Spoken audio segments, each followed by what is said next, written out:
This program is dedicated to those that paid for their lives at the hands of the state.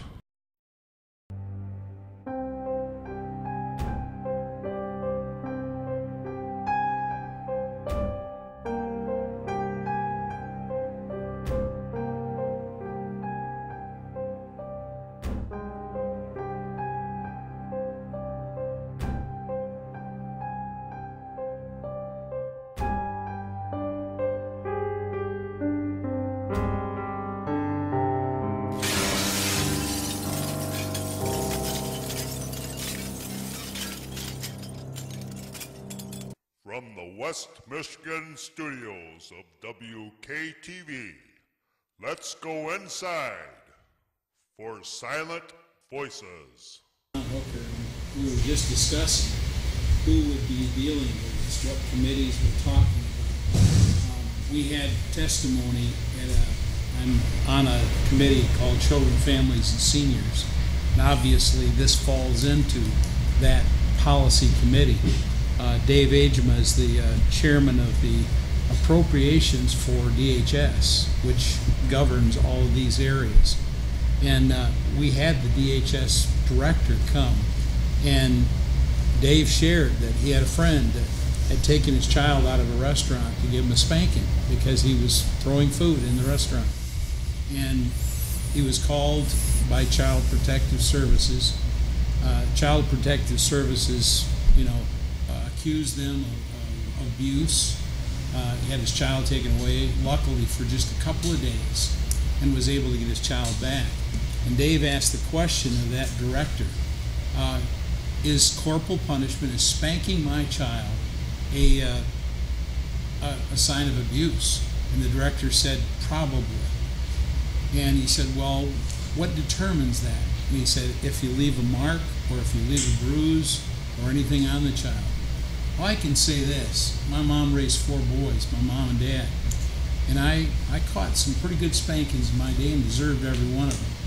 And my mom broke the blood vessels in her hand on the back of my jeans and my brother's jeans. And I was not abused. I love my mom to this day. She was raised in an orphanage.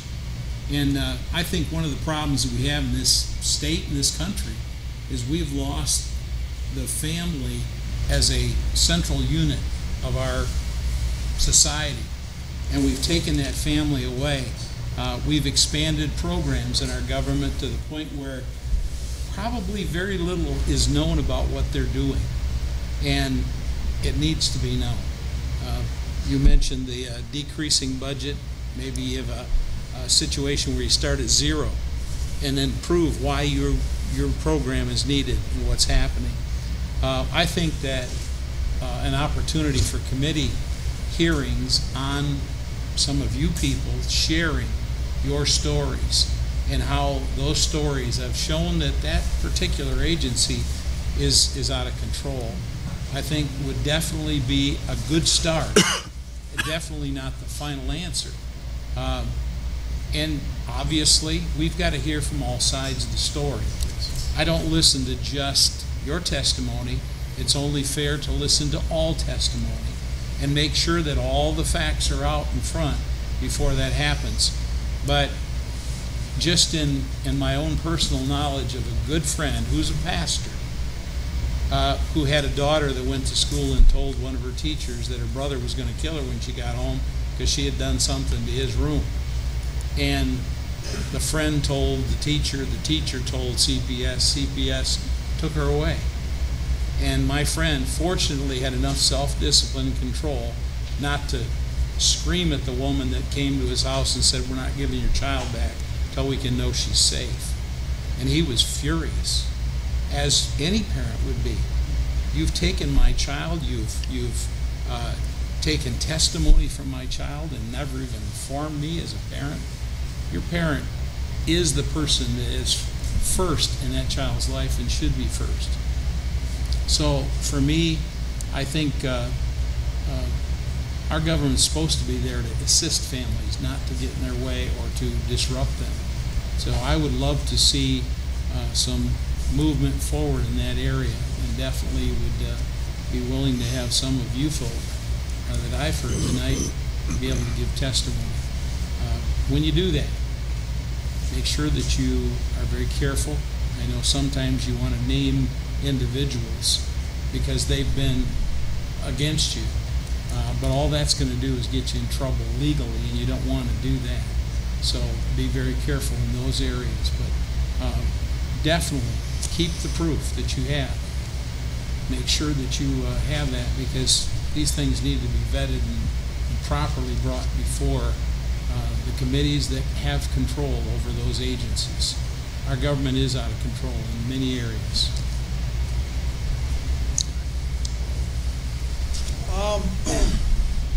I don't disagree with the fact that I think money drives a lot of this stuff. I can see that happening. I do want to point out that our candidate mentioned earlier, this didn't happen overnight. And as a society, we brought this on ourselves. Because, and I shared the story on the floor and with my colleagues, but I'm going to share it with you, just so you have an idea how far we've come as a society. When I was 2 years old, my mother was a widow. I had one older brother and she was pregnant. I had to have glasses. Couldn't afford it. She didn't have a trade, she couldn't work. She was 19 years old. She went to get welfare. She was declined. She was declined welfare. You know why? Because she was a member of a church. So my mother went to the church. They bought me a pair of glasses. 2 weeks later, I lost them. Now that would trigger child abuse. Today, I'm serious. That's where we've come. My neighborhood, because my mother didn't dare go back to the church, my neighborhood got together and bought me another pair of glasses. My point to that story is, we used to be a society that looked out and cared for each other. You came from Africa. It's a shame that your neighborhood isn't there to help you with your children. They were for my mother. Mm-hmm. My mother couldn't have done it. She was right where you are. She couldn't have done it if it wasn't for my neighbors. I owe them a lot. We weren't rich. We're very poor. But what we've given to the government is our life. And every time a politician promises you a free government gift, there's a cost. Mm-hmm. And it's called liberty. Every time you take a nickel from the government, whether it be federal or state, you've sold your soul to that government. And this is where we've gotten to. And it isn't because they're taking our money now they're taking our kids. And the only way to stop that, we can start on legislation to tighten the laws up. But we got to stop leaning on government and start helping each other and build a culture that can self-sustain itself without the government. Amen.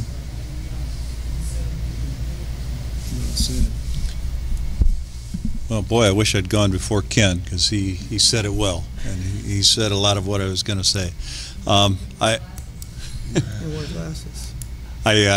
truly believe what was said here, and I think the four of us are pretty much of the same mindset. Of the role of government has expanded so fast and been so intrusive. I always wonder. I think it's a chicken and egg argument. Did government fill a hole that the churches quit serving us, or did the churches quit because government started in the social service business? I don't know which one's right, but I think 20, 30, 40 years ago, it was the role of our neighbors and of our churches to take care of its fellow man. And it's a shame today that churches have to be urged and coached and do a good job, but not the job that we probably did as neighbors 50 years ago. One statistic that I heard in my own church a few weeks ago, we have somewhere around 4,400 kids in Michigan in the foster care system.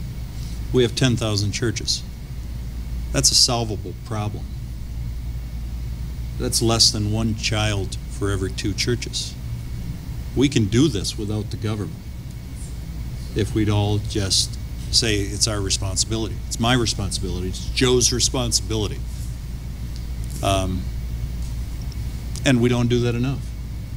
So Tom is probably in the best position of the four of us here on the right committee. I would encourage you to bring this to Lansing. I would be happy to help. Ken made a suggestion. Perhaps the Judiciary Committee is another avenue. What amazes me from your testimony is the fact, the one common theme that I heard is kind of the rule of law is gone.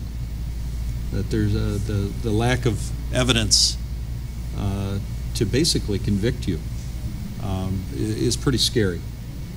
And I think that has to be said. I agree with Tom, though. I think this is a little scary for him because we're hearing one side.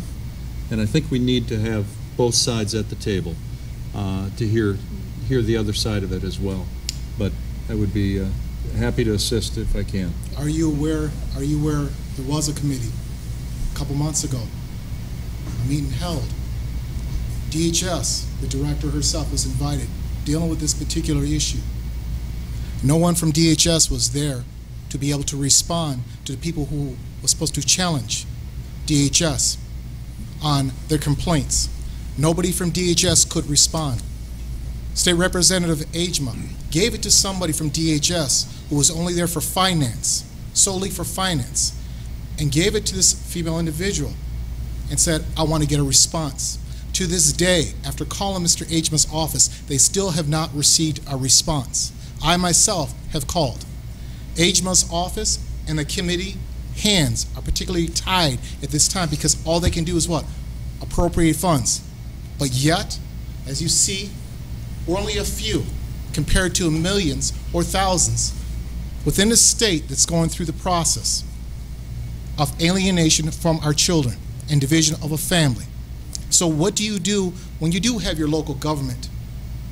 We, the people, voted them in, but guess what? We're stuck for whatever amount of term to vote the right person in and pray to God and hope that person does their job. But what we're finding is, once they're in office, people who do have the powers are not implementing or exercising their powers to stop and implement a change. So my question to this panel, where do we start? Because we already started destroying lives by voting people in. We put them in a position. We hope for a change. With each election, we hope for a change. When does it really start? Can we get an answer? It starts this year. Yeah, the question was made, how do you start to take finances away from the government? Let me tell you, it's a costly thing. We've done that already in this legislature. We've cut budgets on government big time, just because we didn't have the money to support them anymore. And many of us have been getting death threats, hate mails, recalls. It's not pretty. It's not pretty, but we're doing it because it's what Michigan deserves. And we're not done. We're going to move forward. Government has to be reined in. I met with a business owner today.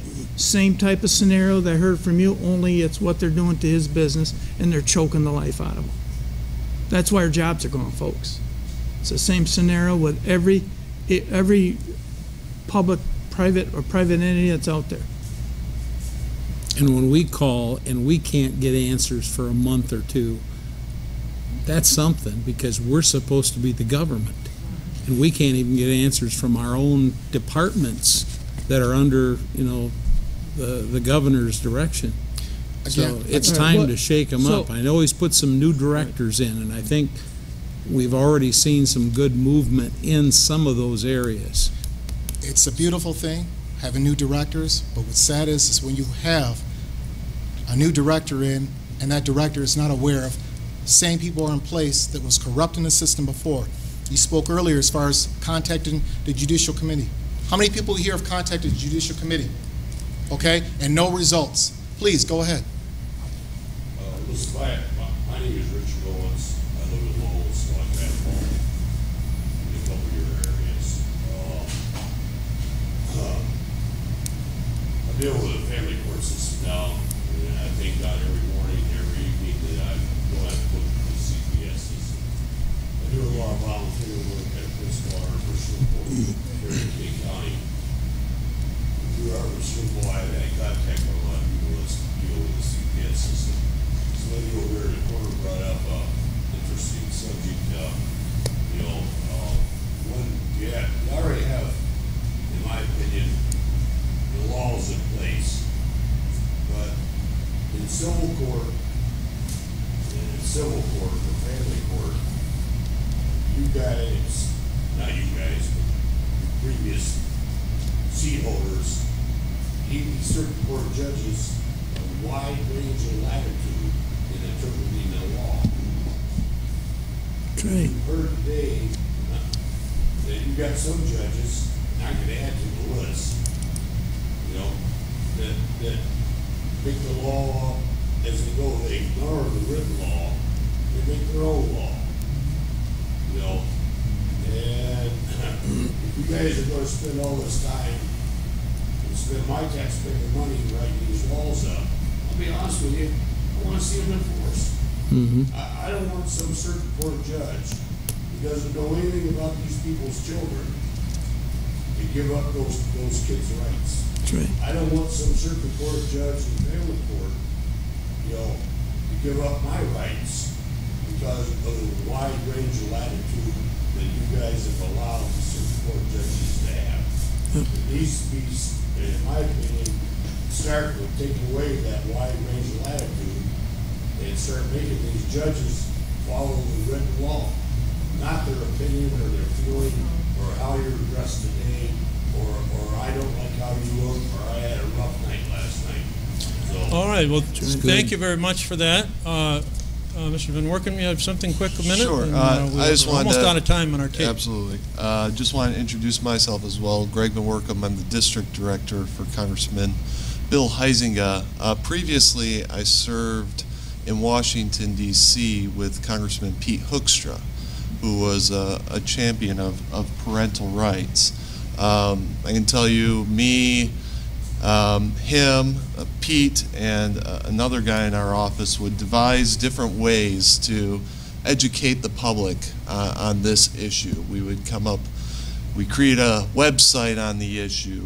We did a lot of press conferences on the issues. We tried doing creative ways to bring light to this issue, and we got a lot of co-sponsors on this resolution that you handed out here. I don't know if that's been introduced yet this Congress, but I can tell you that my current boss, Bill Huizenga, is also of the same passion for this issue and for this amendment to ensure that parents do maintain their rights and that the UN Treaty on the Rights of the Child doesn't pass, that the Senate may consider. So wanted to inject that into the conversation. We're fully aware of the issues that you're facing, and we're passionate about it and trying to find that resolution. So thanks. All right, well, thank you very much.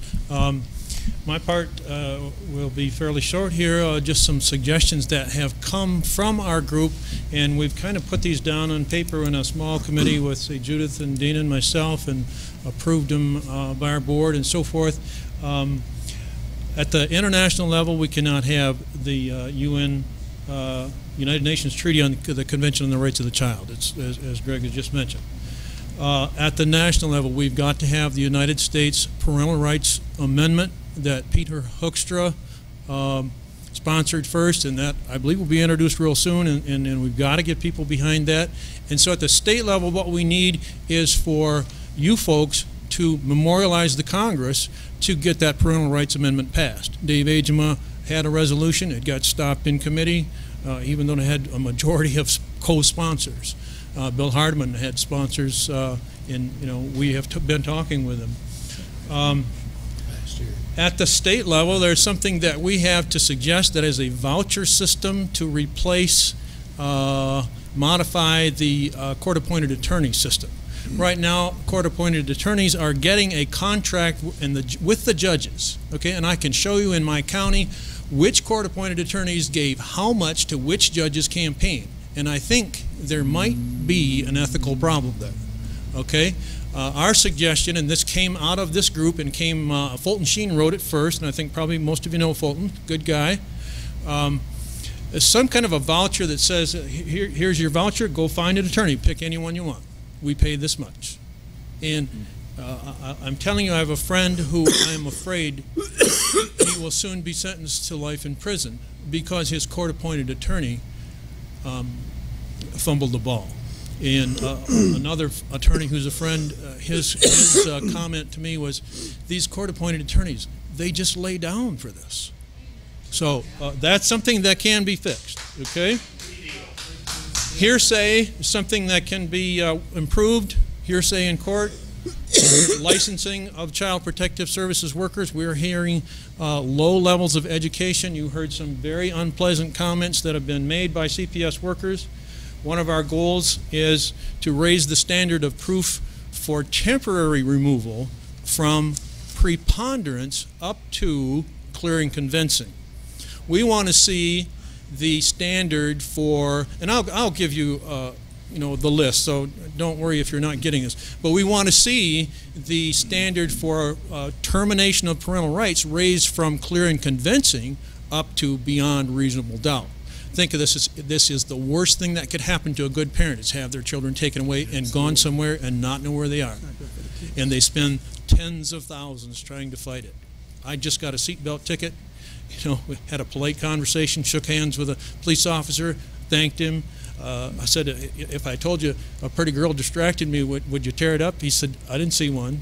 Well, she's still a couple miles away, Anyway, that's a clear-cut thing, but it's just the opposite with this Child Protective Services stuff. How much food are you supposed to have in the refrigerator? Okay, well, how much are you supposed to pay in costs if you don't have enough food in the refrigerator? And those things are comments that we have heard. Staying on the living room carpet.